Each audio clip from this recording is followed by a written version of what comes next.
Hey, what's going on, everyone? It's Rashad from Technically Autonomous. So, today we have a special piece in store because today marks our first guest interview. I had an awesome conversation with Firat Parlak, who is a creative director and founder of a New York based UI UX design agency called Awesome. We talked about UI UX design, entrepreneurship, and how to grow from being a freelancer to owning a design agency. I made sure to ask some of the most common questions freelancers and consultants often have, like how to attract clients, marketing, and how to scale a business, or how to scale freelancing and consulting. And stay tuned towards the second half of the video where Farad drops a gold nugget on how he attracts high quality clients. This conversation was awesome, and I hope you enjoy. So, what's going on, Farad? So, thank you for joining us. Thank you for taking the time to do this. Thank you so much for having me. I appreciate it. Thank you Awesome, for your, taking the time and putting this together. I really, really do appreciate it. awesome. I think I'm wearing my Anderson Cooper hat, so this is a first for me. So let's kick this off right. So yeah, I just want to jump right in. So definitely excited to hear your story. And so, like I said, so could you tell us a little bit about yourself? Tell us about Awesome and the work that you do over there. Sure, absolutely. My name is Firat Parlak. I am the creative director and the founder at Awesome. Awesome is a design agency. We specialize in designing UI, UX, and product design and branding and marketing for tech startups. That's kind of our bread and butter. Of course, we do go beyond those kind of services, but our core kind of values and what we provide in terms of services is the UI, UX, and the design.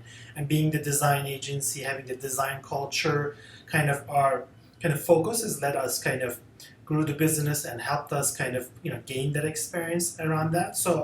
It's been like this for 10 years. I've been running the shop for 10 years, and it's been the same focus since last decade. Okay, awesome, awesome.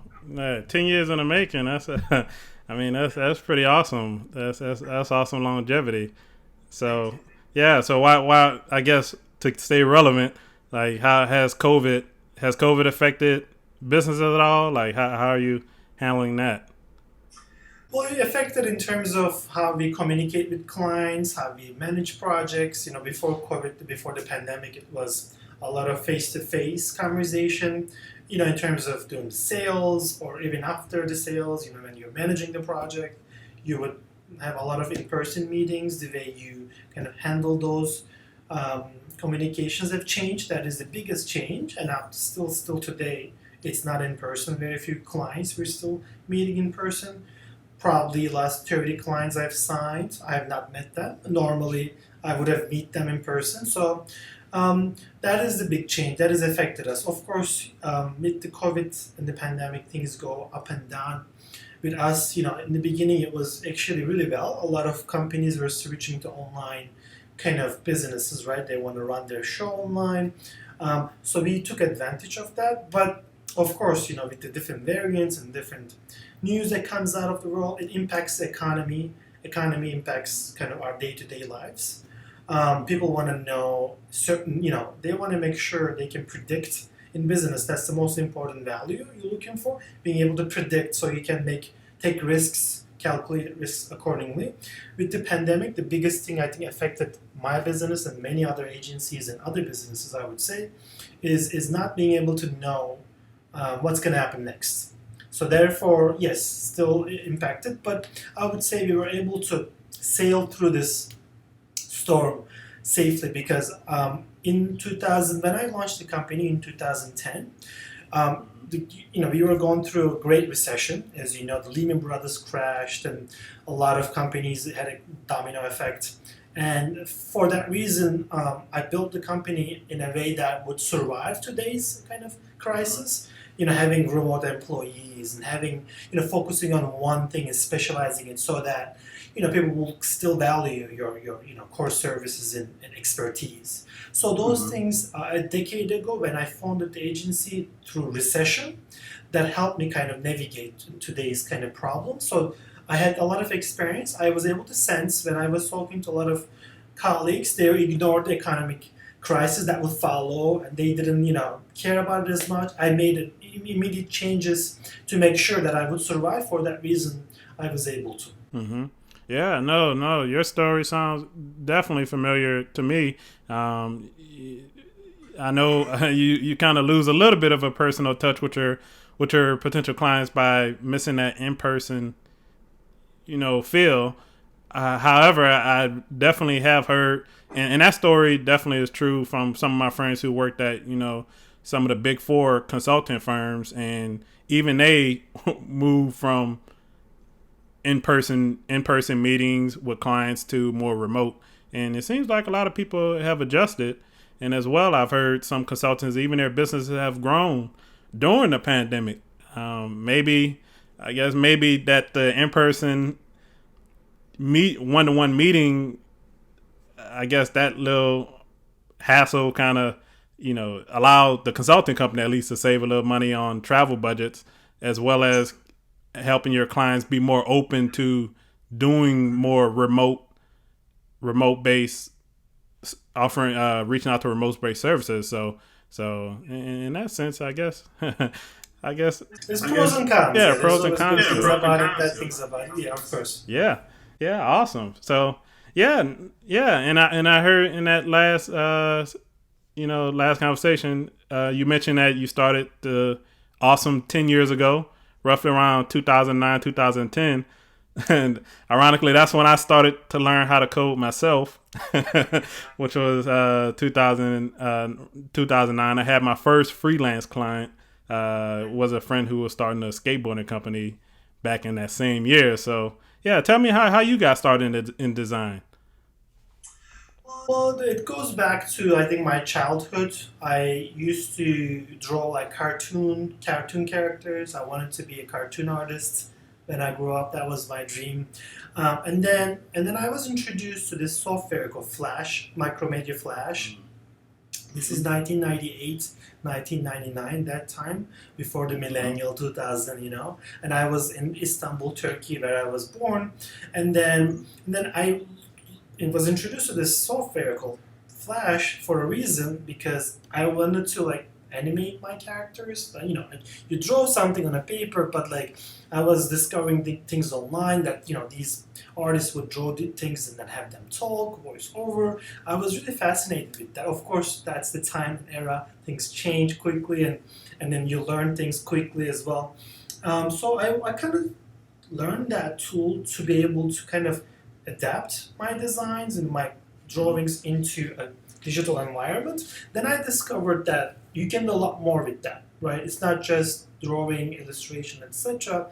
Then I learned that I can design things, animate things, and I can get into web design. I can learn ActionScript, XML.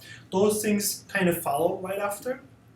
But it wasn't the case. That wasn't just the reason, I would say, but it was definitely the reason why I started liking design. And then I moved to New York early 2000s. And then I was able to kind of improve my skills because I learned English in that time frame.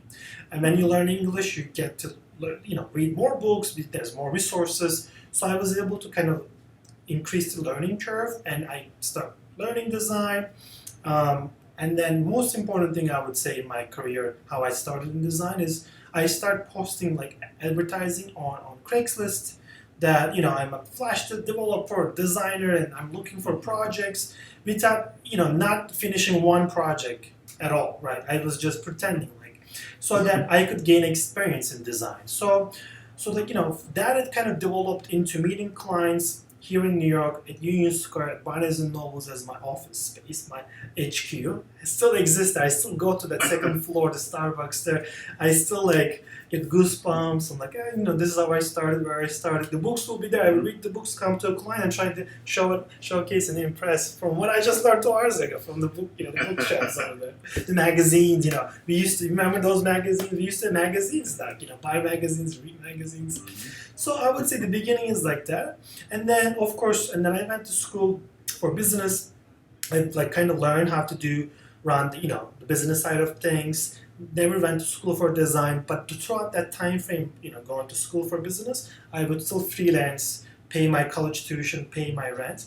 And then when I finished college, immediately I started a design agency called Awesome about 10, 12, 11 years ago.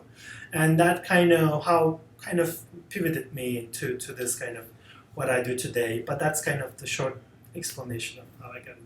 Yeah, no, that's definitely an awesome story. Yeah, I totally relate to everything you just said. You know, when I started, Flash actually was just on a decline around 2009. Steve Jobs kind of put an end to that train, but I still bought from Macromedia that whole suite. It was Flash was one of them, but I brought Dreamweaver as a developer myself, I think it came with Flash in the package, but I never got the chance to really get strong with Flash just before it went under. And also the freelancing, Barnes and Noble was my headquarters one, my first headquarters where I met with freelance clients. So yeah, I in those early days I learned code, but I also started learning design a little bit. I'm not a skilled designer like yourself, a professional designer, but I started self teach myself Photoshop, and I did all of the you know try to read design tutorials on the internet, and then use that That's amazing. immediately. So no, That's amazing. That's similar. yeah, very similar, very similar. So tell me about the New York, tech scene. New York to me, huge city. I had a chance to visit once in high school. It seems like everybody has something to do. Everybody has a mission. So what's the design scene like? I mean, I guess in general, outside of graphic design, it's an architectural, mecca of the United States. So I'm sure design inspiration has to be all around you. So yeah, tell me about the tech scene and the design scene in New York. Sure. Well, I would say one word, if I had to kind of explain, I would say it's diverse. Like there's diversity. There's a lot more different designers, different disciplines, and then same goes to the New York tech scene. When you talk about like a certain ecosystem or the scene, I look first thing I look is the how many diversity in terms of talent exists, right? Because for designers tend to copy each other like for inspirational purposes. So if you have one type of breed of designer and then very similar type of designers and there's no diversity, then you're going to get stuck with certain, very similar redundant work that would be produced. That's why if you look at Sweden, right, Nordic countries like Finland or Sweden, right, these countries they have their kind of a design style, then you'll find those designers here. Then you'll have designers from South America. You'll find them in New York. You'll find designers from Asia. So that makes, I think, New York tech scene and design scene, and the same goes for developers, every other talent we can discuss. It can be applicable. That makes New York a diverse and unique, and that's why I think what makes New York tech scene, startup scene, is very,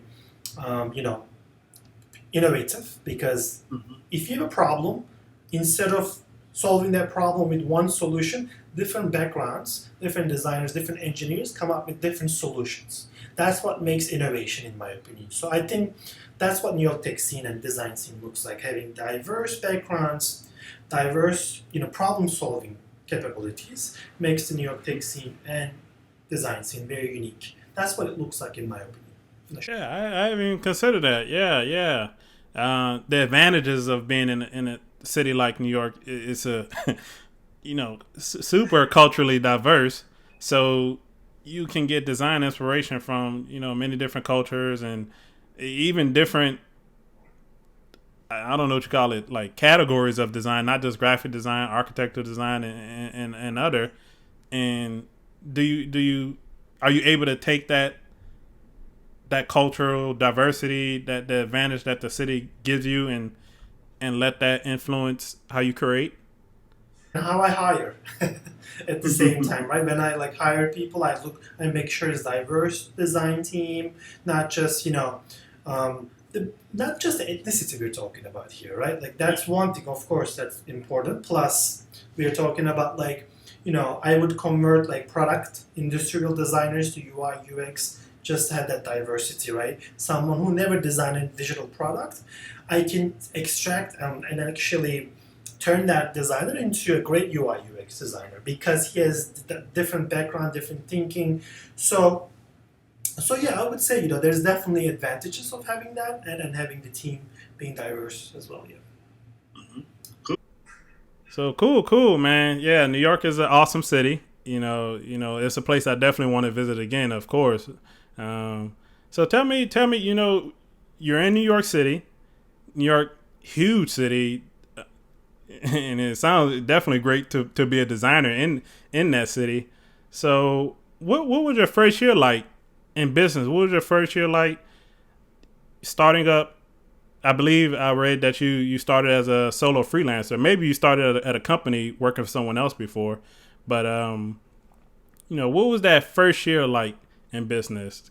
And that's one of the main struggles of a lot of freelancers have is that first year in business. Everyone's nervous about how am I going to find clients? What should I offer? So tell me about the first year. Sure. When I started Awesome in the first year, I'm trying to visualize right now.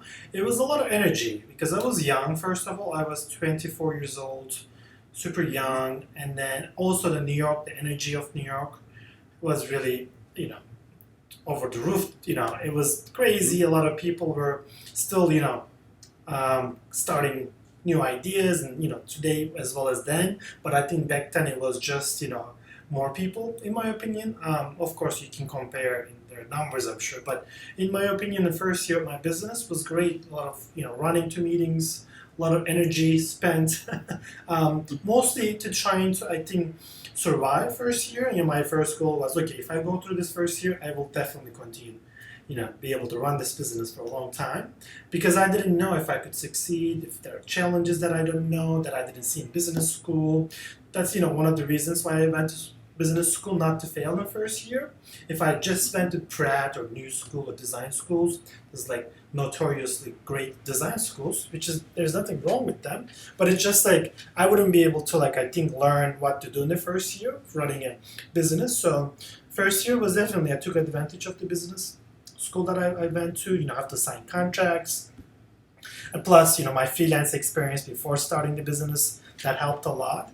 How to talk to employees. We were learning these things like in school, like how to manage emotional intelligence and leadership management, accounting, bookkeeping. So all those coming together was I think I did the right things in the first year. I would describe it like that, just to say building the foundation of the business initially, making sure it's sustainable. I can continue, kind of doing the same thing for a long time. So first year was really focusing on those kind of values and fundamentals. That's how I spent the first year.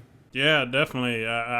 That's the one question I love asking entrepreneurs. What's that first year like? Because that's the hardest. Where you already have a skill, you're already a skilled designer, but now it's the business side that's pretty challenging. So what was the turning point for you? Like what was the turning point of first year struggles? You still learning the business side of design and what do you have to offer?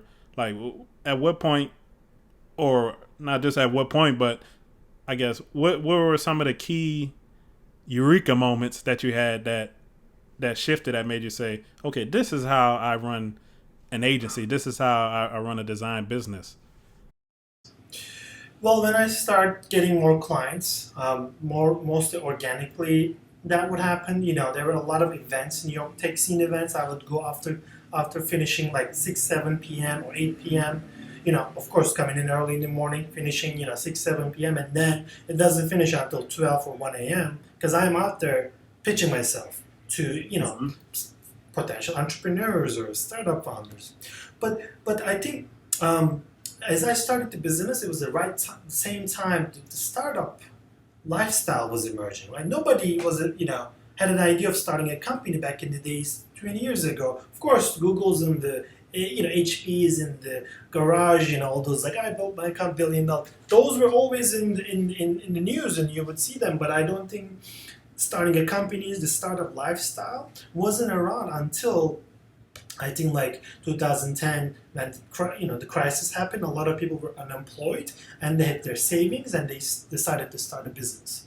So I think that impacted. the tech scene, and I realized that. So as I was going through making these efforts, the scene, the New York tech scene, was becoming more mature. At the same time, I was becoming more mature. So is my company. So those three things were happening, and I was aware of that. I knew that when I started a business, you're just a little baby, right? Starts little walking and learn. Now as a teenager, like 10 years. So it's like I think the turning point is being able to link these things, understand these things, and when I did, I knew where to be meant to be, where to which events to go, where do I spend my energy the most. So when I figured that out the most, I was able to attract clients constantly because I knew I don't want to go to this event and spend my time. I'd rather go home, rest, but go to this other event in the morning, things like that. So I think putting your energy into the right channels is when I discovered that I get clients constantly. Not just going out there doing everything you can. Of course, that's one thing. But I think working smart.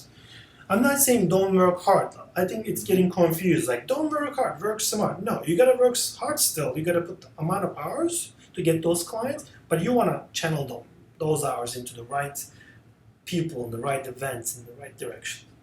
So that's when I realized that I attracted. Yeah, no, you mentioned the lifestyle of being an entrepreneur, like talk about like outside of the design skills that you have, what other soft skills, if not hard skills, that you could recommend to designers or any creatives looking to start a business? Even as a developer myself, I tell people like starting a business is more than just the hard skill of knowing how to code, and I guess for you knowing how to design as well. Like what? And you did mention you went to business school too, so that's an awesome benefit. Like, what other skills outside of just the design that you need? I think before assessing the skills, I think the one person should ask this question: am I an introvert or extrovert? Because some designers are super talented, but they're introvert. They're not gonna go outside and do the sales, the pitch. Don't get me wrong; these are great people. But I'm a designer and extrovert, which is really like I would say only 10% of designers are like this. 90% are not. That's why I decided to go to business school. So the skills is I think is more importantly making an assessment of yourself. If you don't like to talk to people, then you should develop different kind of skills.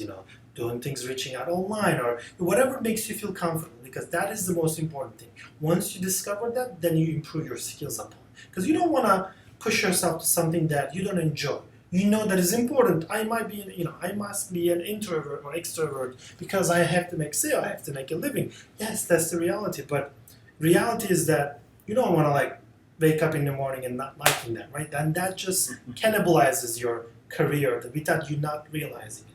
So I think the skills is of course being able to talk to people, understanding, getting a good sense. Like, is this the person? Is this the client, or is this the hire that I'm gonna make will impact the company culture? Or is this the right client I'm gonna bring that would impact the company culture or the revenue? So I think assessing those are important skills for designers.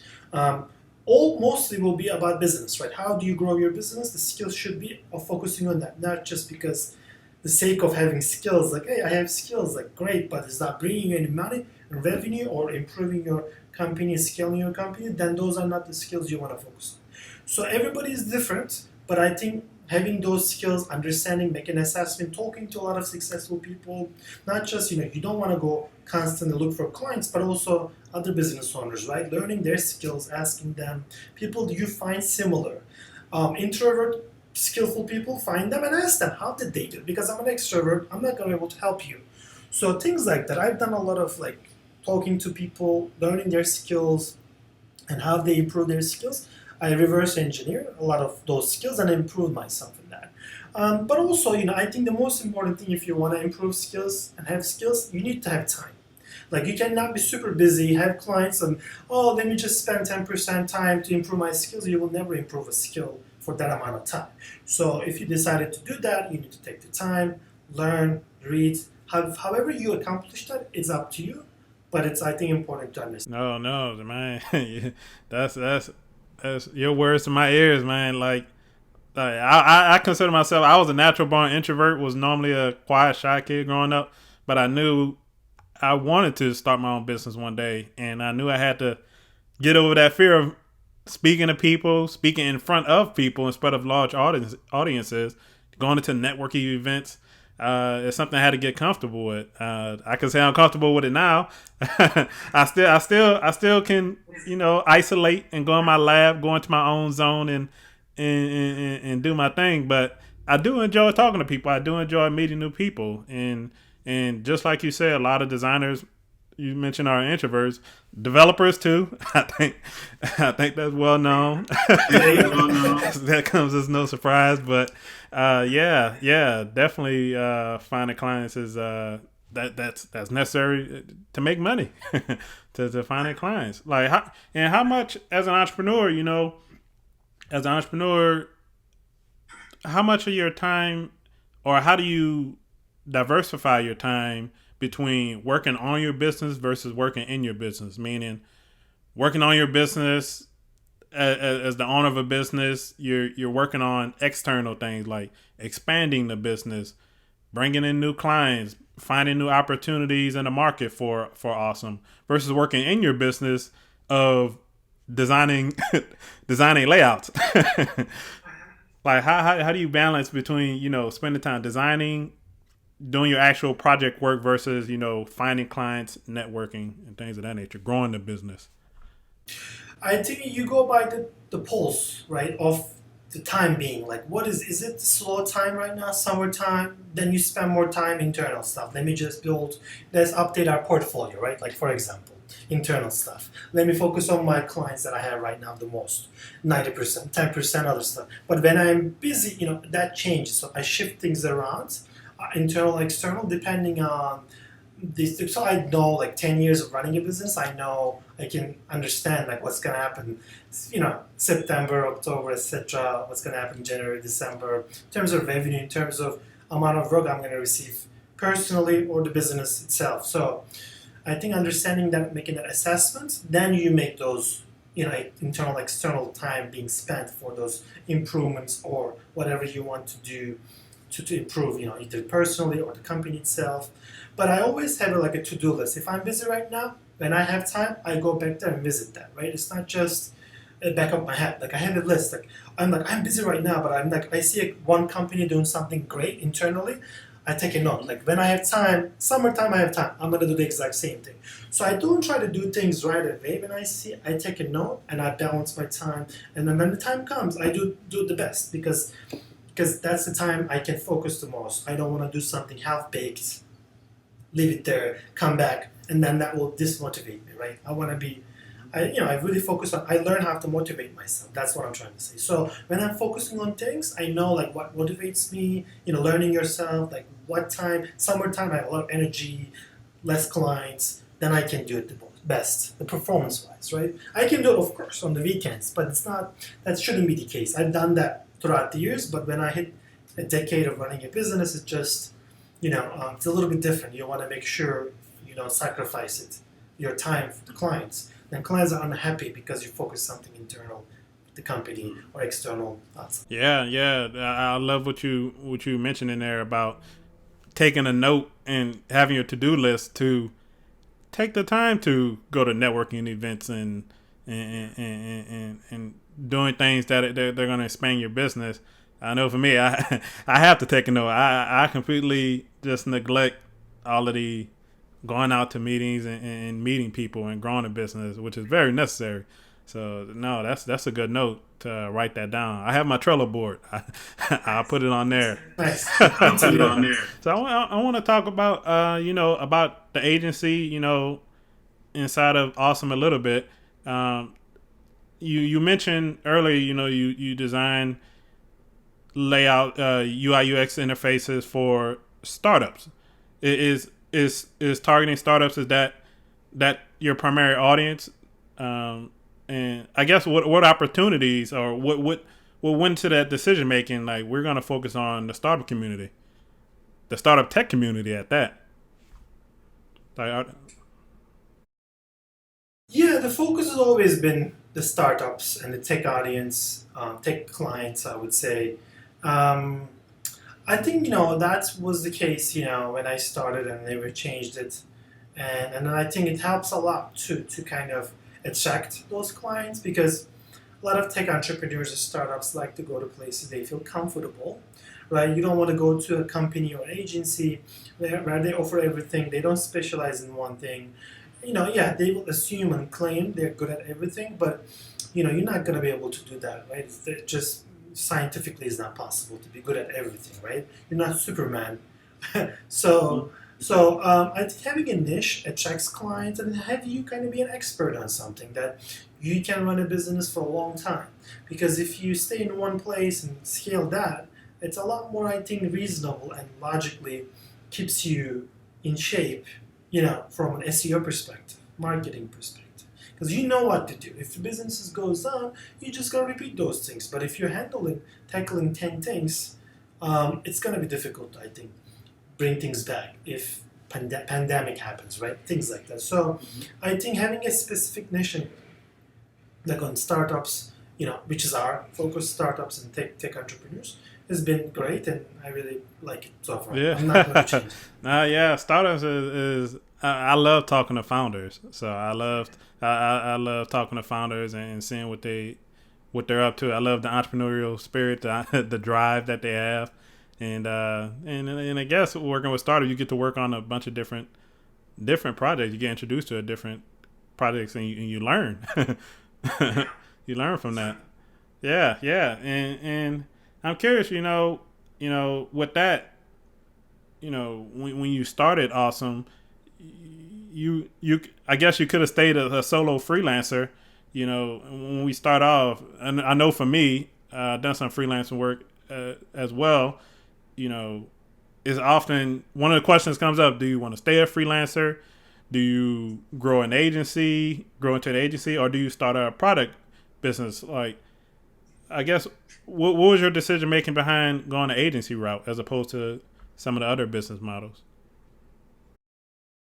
I think this is a great question. So yeah, I started as a freelance designer from those Craigslist ads, early 2000s. For about a decade, I've done that, and then I realized I need to be more professional, right? I'm not gonna be able to scale for Firat Parlak, freelance business LLC to a larger, kind of business, and I think I believed in the branding. I believed in not the marketing, but the branding, like having a brand, having a name called Awesome, right? That wasn't the name I started off with. Started first freelancing, then the first name for being professional was FNT Creative LLC or FNT Creative. And that helped a lot. Then I realized there's a potential, and I said, okay, now I'm no more solo freelancer. I have a little company name, still me behind it, one solo person, but have a little, kind of shield in front of me that is not me. And then, I can put people here. Like if I am not here traveling, I can have somebody and still won't be a solo freelancer. It will be someone working on the FNT Creative. So that me realize like I can take the time off and focus on other things and not just vacation or time off. Just like I can go out there and sell the business if I can have a company and a brand that I can put somebody at the store in front of that, and then I can go outside of that store, and then I can sign more clients. And then I realized this final step was FNT wasn't a creative name. It wasn't catchy. People don't know. Even today, the audience right now who's listening will not understand what is FNT, right? Like it makes no sense. Sounds like a law firm. FNT. So I said one day I decided to change the name, and I asked a friend of mine. I said, what is the most common one word that we the creators use every single day? What is that word? I was looking for that word because whatever we use every day is the word that I'm looking for to be as a brand, and it was awesome, right? When you finish your work, oh, that's awesome. That's great. That's awesome. So I said, Awesome is the name of the company because I want to integrate into people's daily life every single day, especially in our industry. If you're using the word awesome the most, I want to be that because I want to be mentioned all the time. So when you're saying awesome, that's awesome. Oh, the client said, I realize what you just did. No pun intended. But that happens all the time. That creates a lot of conversation in events. Therefore, I can branch it out to another conversation, another. So what happened all of a sudden? FNT Creative, boring. But awesome. Kidding me? Your company called Awesome? oh, how did you come up with it? People start asking me. So like that's what I was looking for. Of course, I learned this from other agencies, other companies, and I was inspired and I follow. And of course, it's not like no one gives you this idea in front of you. I didn't copy their name, of course, but the idea that another agency wanted to do the same thing, wanted to be brandable. I was listening to the the podcast of the founder. He mentioned like, oh, I want to say my company's name, and I want people to like say I heard this company. Although he said I just come up with it yesterday, right? So I said, okay, this is interesting. So we want to come up with a name and become a brand and agency that people have heard you before, although they haven't.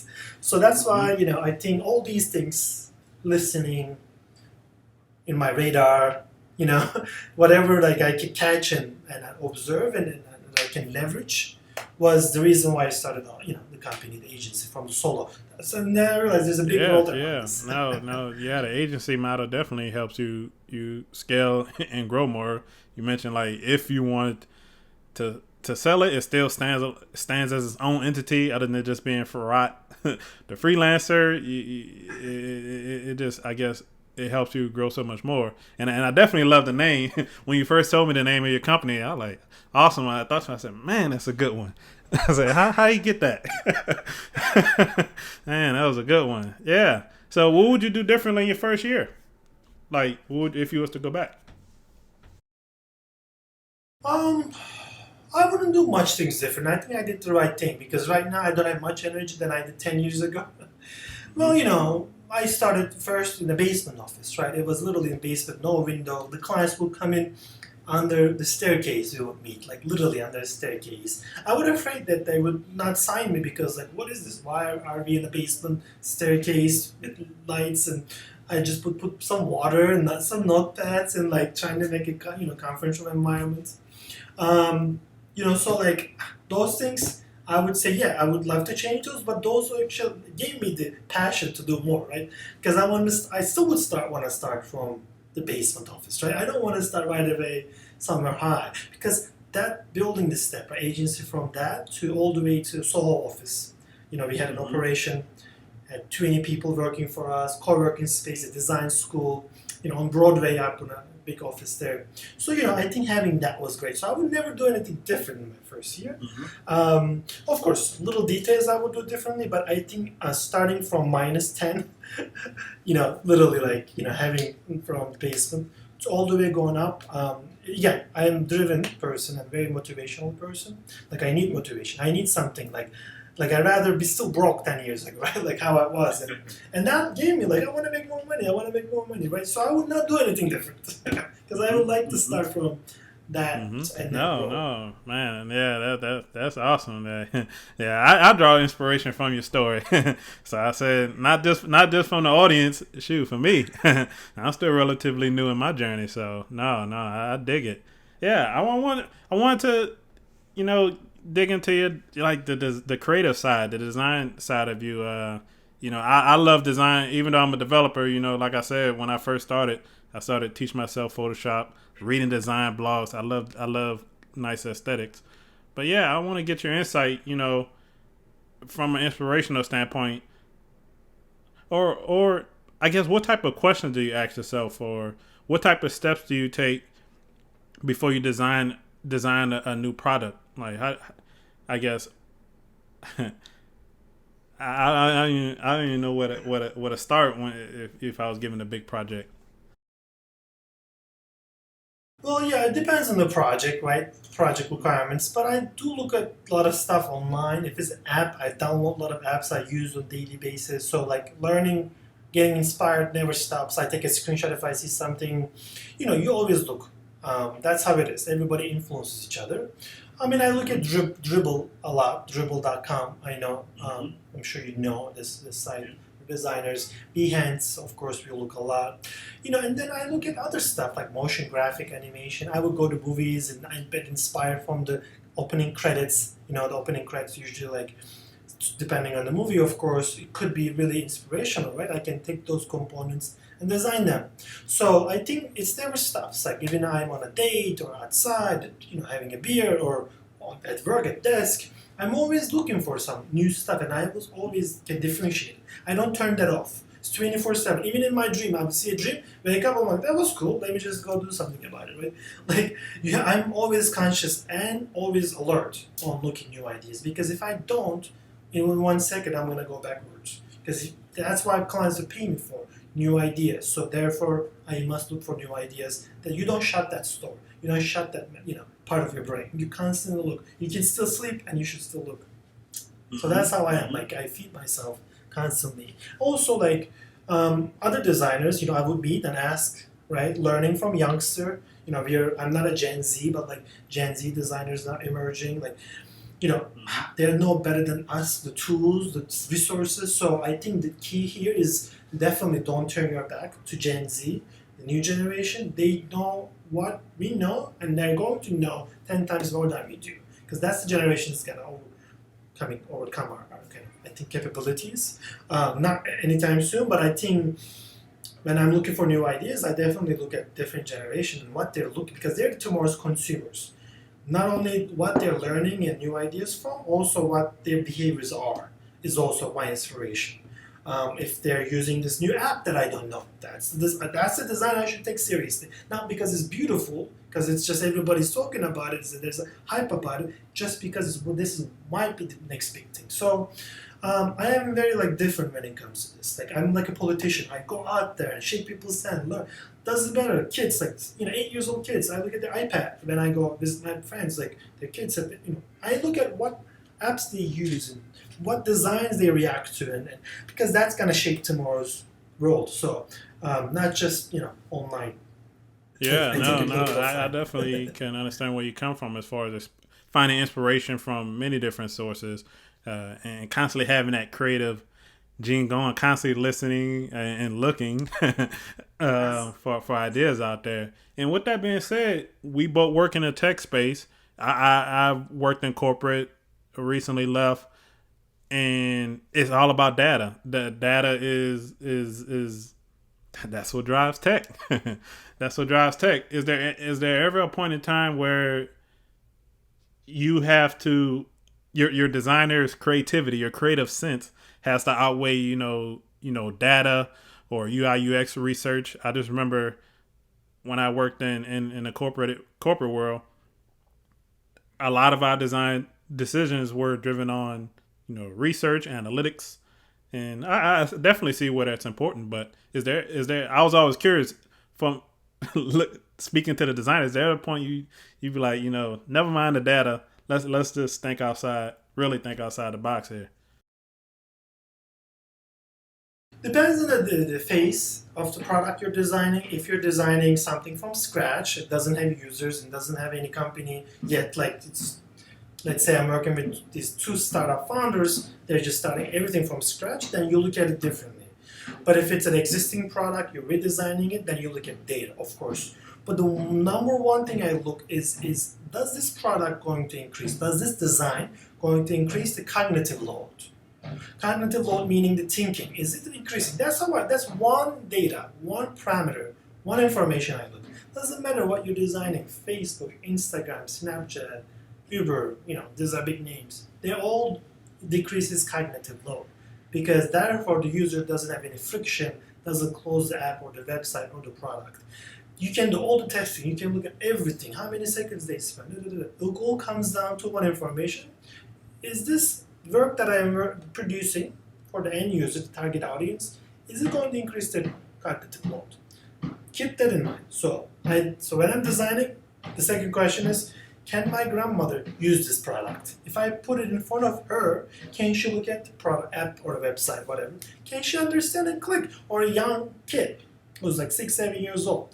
Grandparents and the kids. Anyone in between can learn and use. And you going to them and asking is wrong. I think if you can pass the kid and the elderly, then you have a product that's universal and that is least amount of friction, that doesn't increase the cognitive load. So when I am looking into these parameters and information, those are the things I look. That totally makes sense. For an established product, people don't like too much change. Too much change. You're familiar. Why completely mix everything up when you're familiar? But if it's a brand new project, then that gives you a little bit more creative leeway to experiment a little bit. And yeah, and furthermore, in the business context, data. When you're in business, when you're not talking to technical people or designers, more the business side management, they want to make sure that design leads to some, move the bottom line a little bit, increase the bottom line. So could you talk about, the benefits of good design? How does that improve ROI? How does that impact revenue and things of that nature? I mean, everything, right? At the end of the day, I'm going to tell you one thing, and that is, I'm sure the audience would agree, is people don't see the line of code, the hard work you do, right? All this code you write. Like if I open an Uber app to call in a car, black car, Uber X, whatever, I'm not going to see the code. I just interact with the design. So I think that's very important. Like the design impacts revenue, design impacts company success and how they would go IPO, like all the way, how they provide dividends to stakeholders, all the way there. Like that's how it impacts. At a large scale, I'm saying it as an example. Of course, anything before that is also impacted by design. Look at Apple, right? Look at Airbnb. It's a trend now also. Designer founders rather than engineer founders. Now nowadays, used to be, of course, Google's and all these Yahoo's, all engineers, like big companies. Now with the startups becoming a lifestyle, I think they also realize that yes, engineer is very important. Having a founder, that's more difficult to find nowadays. But I think having that from top, designer founder to the applying that to the company culture, design is important. It used to be just engineers. I think that was lacking. The design was just an external bring on consultant. Now the companies are funded as designers. That is impacting revenue. That's what I'm trying to explain how important it is. Not just a good design for a product, but like people are founding companies who are designers, or just because they think there's a big opportunity in getting consumers' attention.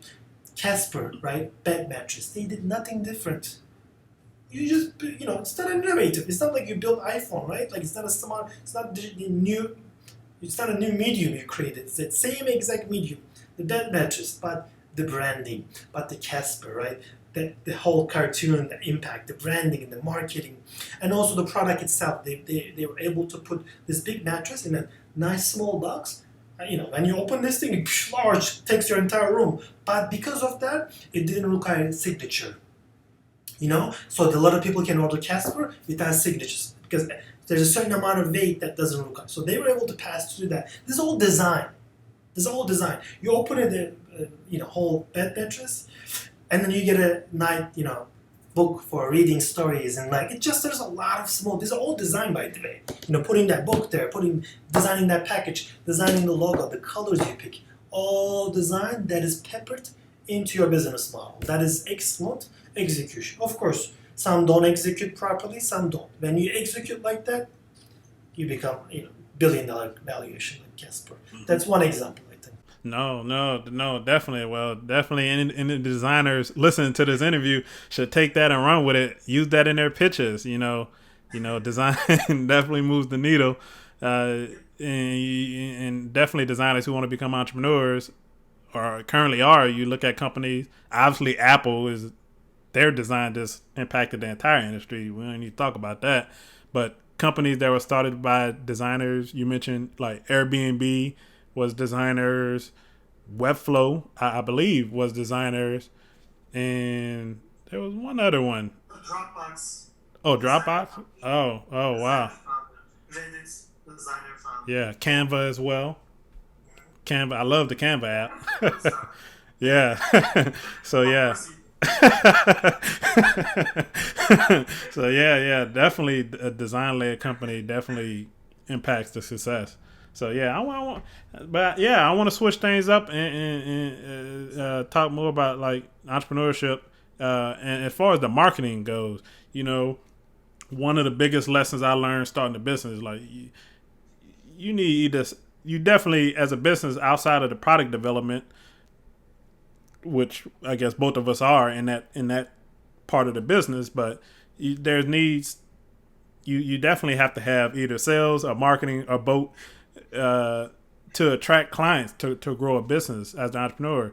And what I see, I have friends who are engineers thinking about starting companies or even just tech people I read about on forums and online, everyone struggles with brand building and building clients. As engineers and maybe even designers, marketing is not our first inclination. Like it's not first nature to us. But talk about the importance of marketing, and I guess how do you do it for an agency, or even if you're starting off as a solo freelancer, the importance of marketing in growing the business. Well, importance of marketing is the most important thing, I think. If you cannot survive, if you cannot market yourself, it's not just online marketing, right? Your own individual brand, who you are as a founder of an agency or a startup, right? You have a business, but the business has a branding and marketing, but you should also understand you have your own as well, right? You can leave one day, that would stay there. You can carry your marketing and branding. Not that you should do that or must do that way, but just saying it, like, you want to make sure you separate these things and understand that marketing for yourself and marketing for the company. Of course, you're this talented person behind this company. While you're marketing, you're benefiting. It's very hyper. It's very interactive. Of course, you cannot draw a line between saying this is me and this is the company. You grow together. But I want you to understand, the difference between an importance, because if you don't, then you cannot build a sustainable business. So I think it's important to understand that. The way I do marketing depends on, right now it's different.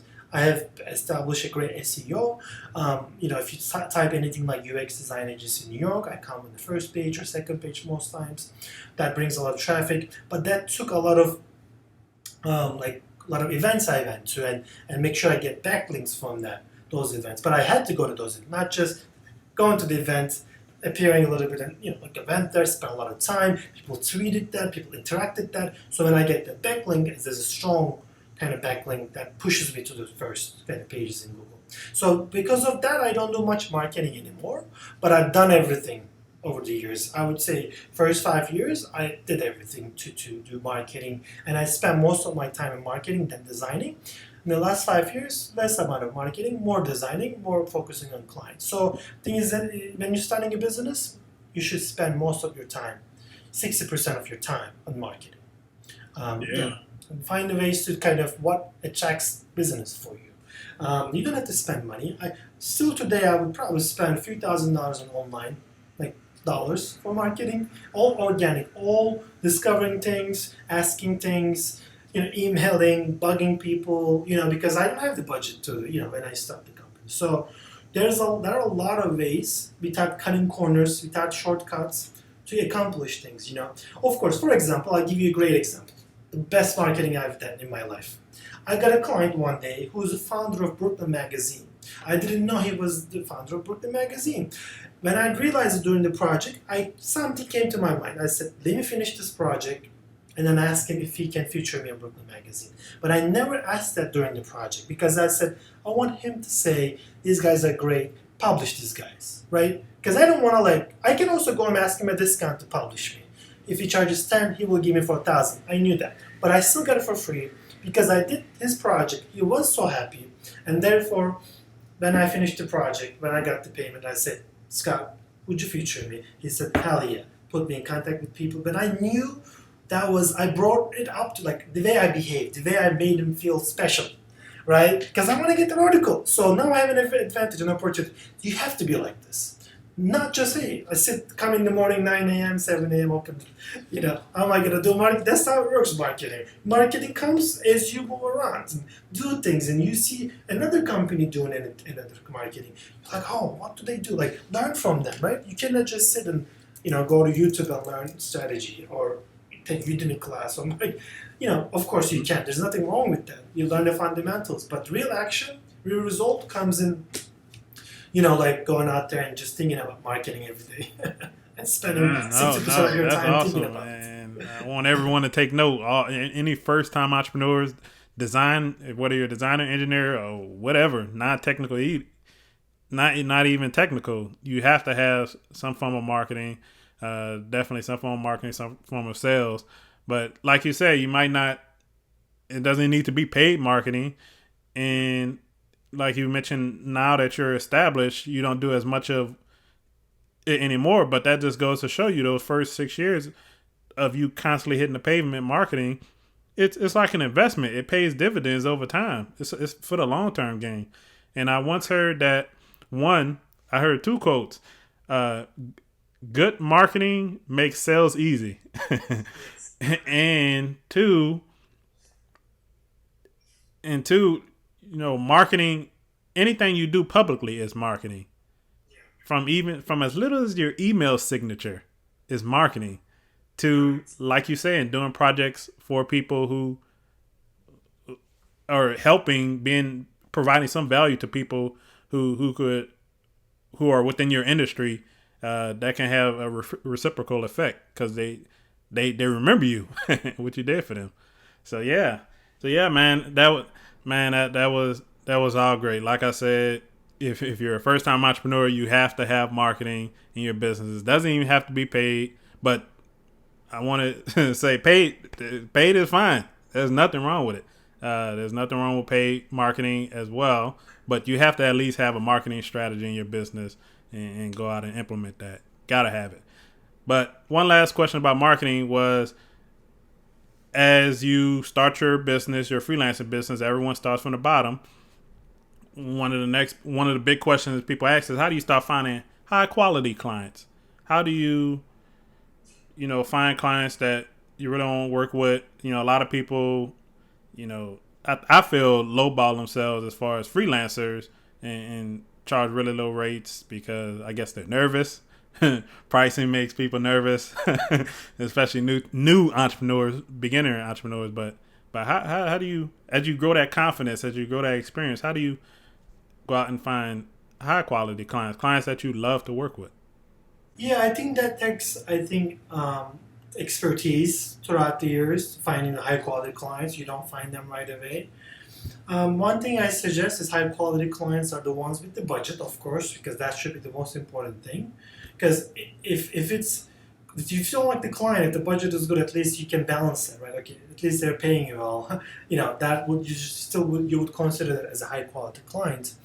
Um, and I would say, going to venture capitalists, VCs, right? They have a lot of investment. So one little secret sauce I would say is to make good, personal connections, and kind of relationships with these VCs, because they are the one investing in startups. If they know you as a great talented developer, or a marketing strategist, or a designer, or content writer, whatever you do, whenever they invest, they'll put you first into as an intro to these companies. So I think that generates really good high quality clients, because VCs don't invest, they make the due diligence before. So they have high quality investments. So how do you find high quality clients? You go to high quality VCs, and therefore that's one little secret I would give. Not a lot, but that's definitely the most impactful. You build a relationship, you find these people without selling your services, just building a relationship,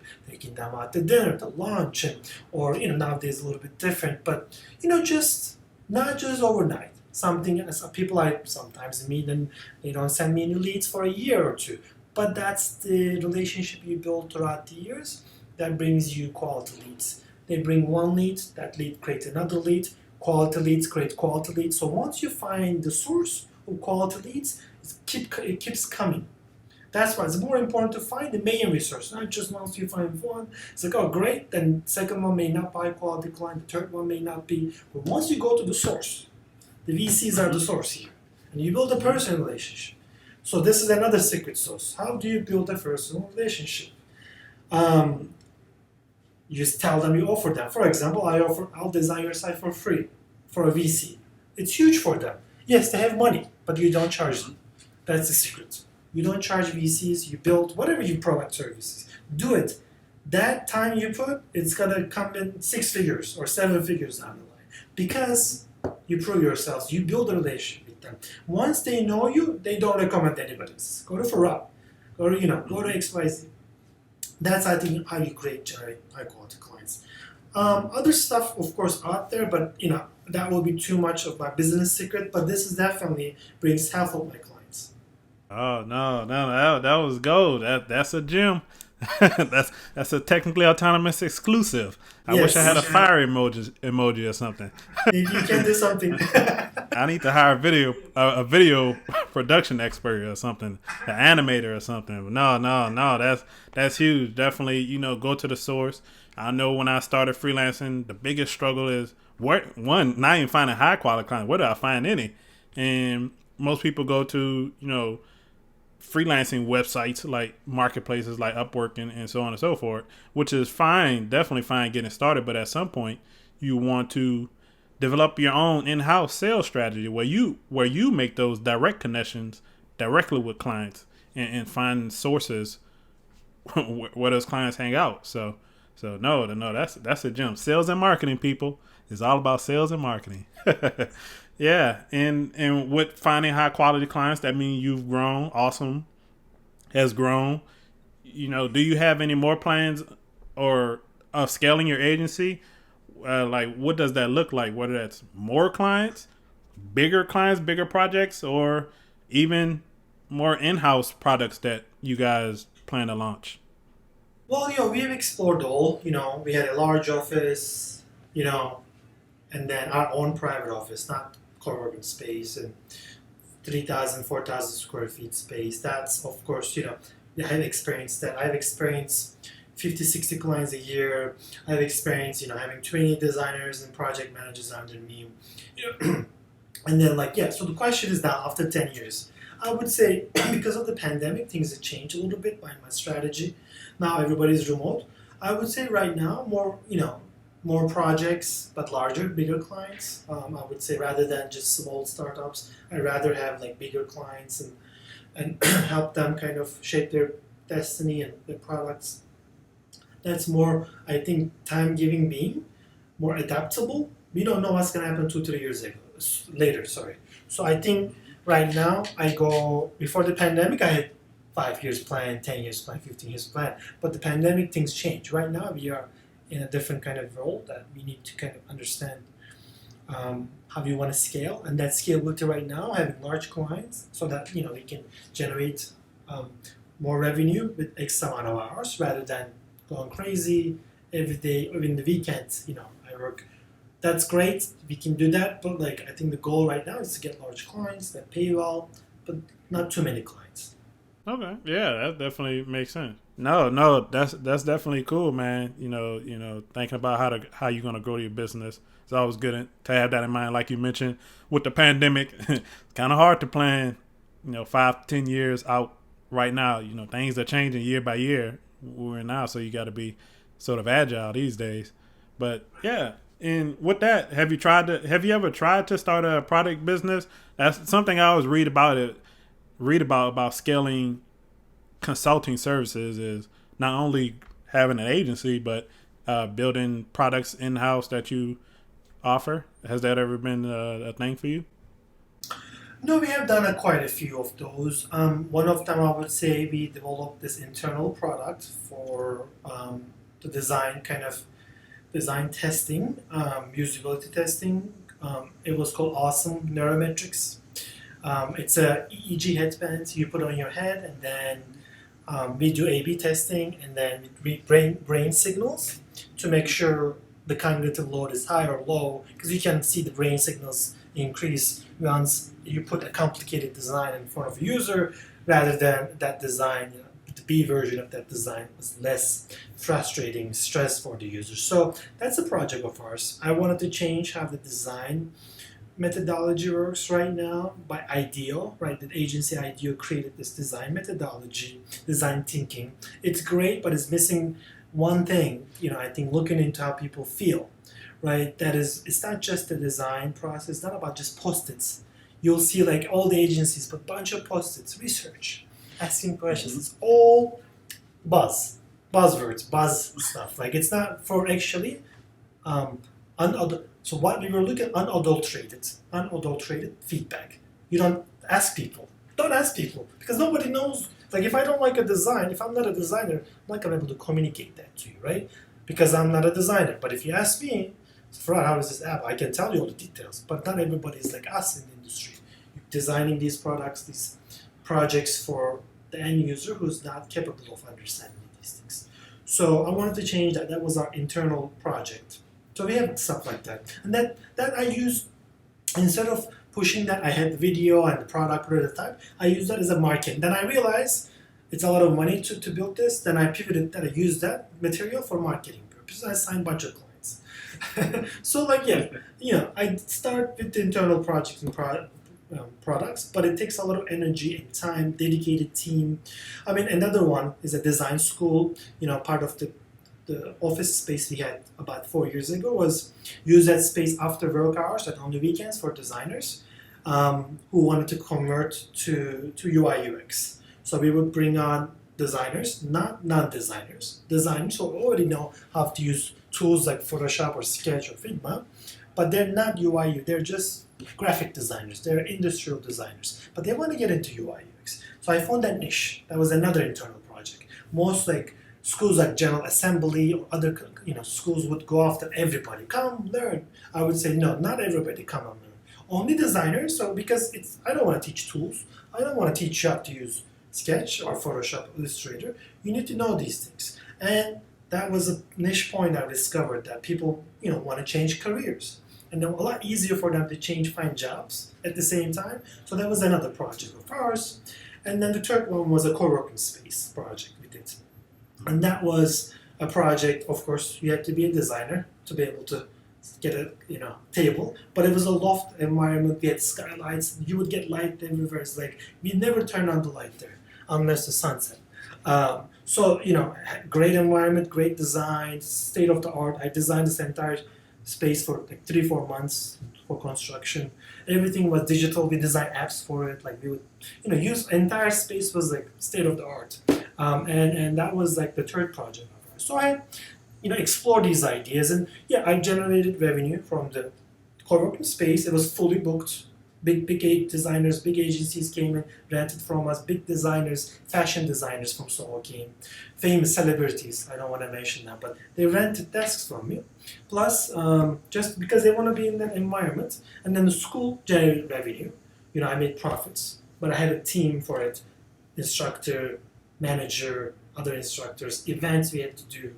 So these things are great to do, but time consuming. Does it help your branding company as a marketing? Absolutely.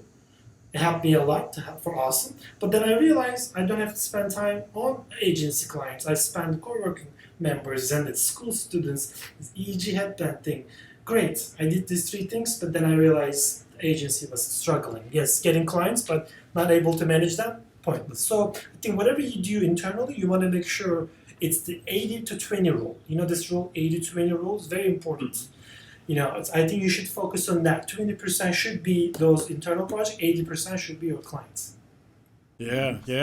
Main core business. Yeah. Yeah, that's my advice. No, you definitely jumped into a creative bag with from futuristic headsets to get people's emotions on a particular design. That's definitely what you call it. I don't know what you call it, like almost like the Matrix. Like you getting with that first person view to having co-working spaces. I can definitely see how that would benefit the brand. You bringing in people in your space as the company and see the creativity that your brand represents. But like you said, time consuming.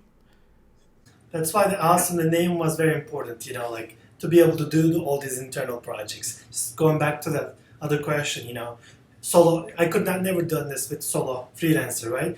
Or FNT Creative. Awesome, great name, I see its potential. Then I said, now time to scale this. Because I had that vision to be able to build one of the biggest companies in the world. I want to still do that. I want to still be as big as Apple one day, but time will show. One day it will be one day, but the time will show. Yeah, no, that's awesome. Thank you for sharing that, man. Yeah, so we're reaching to the end of it. I definitely thank you for your time. I mean, you definitely dropped some gems. I have some designer friends who I kind of mentioned we're going to do something like this, so I'm sure they can't wait to hear it. So you gave them a lot of helpful information for designers, engineers, anyone who want to start a company. I'm curious, do you have any, I guess, projects or initiatives coming down the pipeline that our listeners should know about, that you want them to know about? I mean, anything in the pipeline is confidential from clients. I cannot mention, but I mean, of course, I work with few VC firms in LA. We're building some great tools. One of the clients is the founder of MoviePass. MoviePass was a really famous big company, a startup. It doesn't exist today, but he has a lot of experience, Hamed Watt, and I work with them. So that's like kind of what's in the pipeline. There are some secretive projects he's building. So that's kind of what's in the pipeline and coming as a client wise. Internal product and projects I don't at the moment because of COVID. There's not much we can do. Most of my ideas is like more being outside and active in those projects.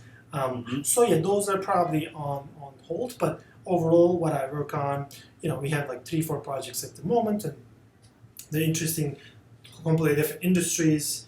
I cannot go into details because of NDAs, but these are like different products. They want to change the industry. It never changed, since I started the business. Everybody always wants to change something, disrupt an industry, change certain things, and so those are the clients I usually work with. Not just I want to build a website for a restaurant. That's not the type of clients. More like I want to change the restaurant industry. So like the way they behave, the way they order, things like that. So those are the projects we always work on, and things that different want to change the industry, change the economy, and that makes us more excited and be part of it. Yeah, and yeah, no, that's awesome, man. And I guess where can anyone follow you or connect with you online? And even I guess if you're doing any public speaking engagements or anything that I don't know. Well, I'm way in Tennessee. If it's virtual, people can definitely tune in. If you had that, feel free to share it. But yeah, where people can find you online, follow you on social media if they need to. They can find me on LinkedIn, most importantly. That's the one I use the most. If they type my full name, Firat Parlak, which will be, I think, in part of this video, they just copy paste that. And then, on Instagram, Firat NY, like New York. And then, of course, the website, awesomeyc.com, the biggest portfolio wise, all my articles there. They can contact me through the contact form through awesomeyc.com. If they fill that form, it comes to me. LinkedIn, Instagram, those 3 channels will be the right direction, I would say. Awesome, cool, man. Definitely, I appreciate the time. I'll leave those links in the description so they can link to you. Of course, when this comes out, I'm putting it on the website, and definitely gonna post it on YouTube. So man, I definitely appreciate the time. I've learned a lot. I'm sure my listeners Thank you. Likewise. learned a lot. Likewise. So man, Thank you so much. you're definitely awesome, man. I appreciate it. All right, Firat. Thank you for taking the time. Take care, Rashad. Bye. Bye. So that was a great conversation. If you want to continue the discussion on the topics we talked about in the video, join our Tech for Entrepreneurs Facebook group. I'll leave a link below in the description. And of course, if you have a comment, leave a comment below. If you enjoyed this video, click that like button and click that subscribe button as well if you want to see more content like this in the future. I'll see you in the next one. Stay tuned.